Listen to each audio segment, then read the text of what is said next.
बातमी नाशिकमधून आहे। नाशिकच्या येवल्यामधील अंगणवाडी जवळच्या रायतेमध्ये लाकडाच्या फॅक्टरीला आग लागली। या आगीमुळे लाकडाची फॅक्टरी पूर्णपणे जळून गेली आहे। यावेळी फॅक्टरीच्या गोडाऊनमध्ये 30 ते 40 जण अडकले होते, मात्र त्यांना वेळीच बाहेर काढल्यामुळे मोठी हानी टळलेली आहे। तर घटनेची माहिती मिळताच अग्निशमन दल घटनास्थळी दाखल झालंय। आग विझवण्याचे प्रयत्न सध्या ते करतायत।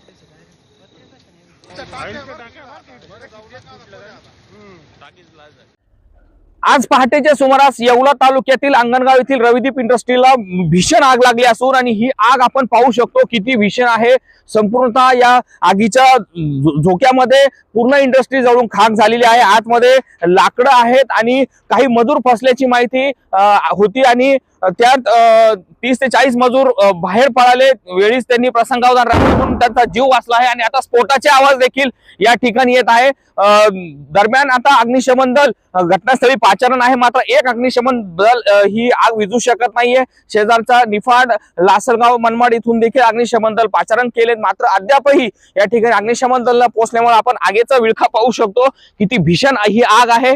यात आता ही पूर्णतः रविदीप इंडस्ट्री ही जळून खाक झाली आणि आता स्फोटाचे देखील आवाज येत आहे। आपण घटनास्थळून आता ही बातमी G24 तासच्या प्रेक्षकांसाठी एक्सक्लुझिव्ह दाखवत आहोत। सुदर्शन खिल्लारे, झी मीडिया, येवला, नाशिक।